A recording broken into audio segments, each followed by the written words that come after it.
Friends, Pandian ஸ்டூ serial next பிரேமோ என்ன மாதிரியான ட்விஸ்டாக்க போகுதுன்னு பார்க்கலாம். கதிர் வந்து செந்தில் கிட்ட அண்ணன் இப்படிப்பட்ட கேவலமாவங்க கூட ஒருத்தங்க இருப்பாங்களான்றத நான் வந்து சுகன்யா அத்தை கிட்ட இருந்து தான் நான் பார்க்குறேன். அவங்க இந்த அளவுக்கு கேவலமானவங்களான்னு சொல்லிட்டு இருக்காங்க. அதை விட பல மடங்கு கூட அவங்க கேவலமா இருப்பாங்கடா. எனக்கு அந்த அளவுக்கு கோபமா வருது. அதை நம்பாம அப்பா வேற நம்மளுடைய மீனவை திட்டுறாங்க. அது எனக்கு இன்னும் கோபத்தை கொடுக்குதுன்னு சொல்லிட்டு எல்லாம் பேசிக்கிட்டு இருக்காங்க. இதை கேட்டதும் அண்ணன் விடுங்க, எல்லாம் பார்த்துக்கலாம், கண்டிப்பா அதுக்கான நேரம் காலம் வரும், அப்ப எதா இருந்தாலும் நம்ம பேசிக்கலாம், இப்ப பேசுறதுக்கெல்லாம் ஒண்ணும் கிடையாது, விட்டுடுன்னு சொல்லிட்டு எல்லாம் பேசுறாங்க. இல்லடா, அப்பா என்னதான் நினைச்சிட்டு இப்படி பண்ணிட்டு இருக்காருன்றது எனக்கு தெரியல.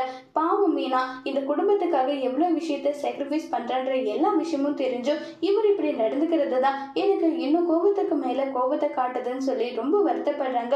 சரி சரி விடுன்னு, இதுக்காக கஷ்டப்படாத, நாம வந்து சுகன்யா எப்படிப்பட்டவங்கன்ற விஷயத்த நாம வந்து கண்டிப்பா சொல்லலாம், நீ எதை நினைச்சு கவலைப்படாம இருன்னு சொல்லிட்டு கதிர் வந்து செந்தில் கிட்ட சொல்றாங்க. ஒருவேளை அப்பா மறுபடியும் இதே மாதிரி தப்ப பண்ணிட்டு இருந்தா இந்த வீட்டை விட்டு போறத தவிர எனக்கு வேற வழி தெரியலன்னு சொல்லிட்டு கோமா செந்தில் சொல்லிட்டு போயிடுறாங்க.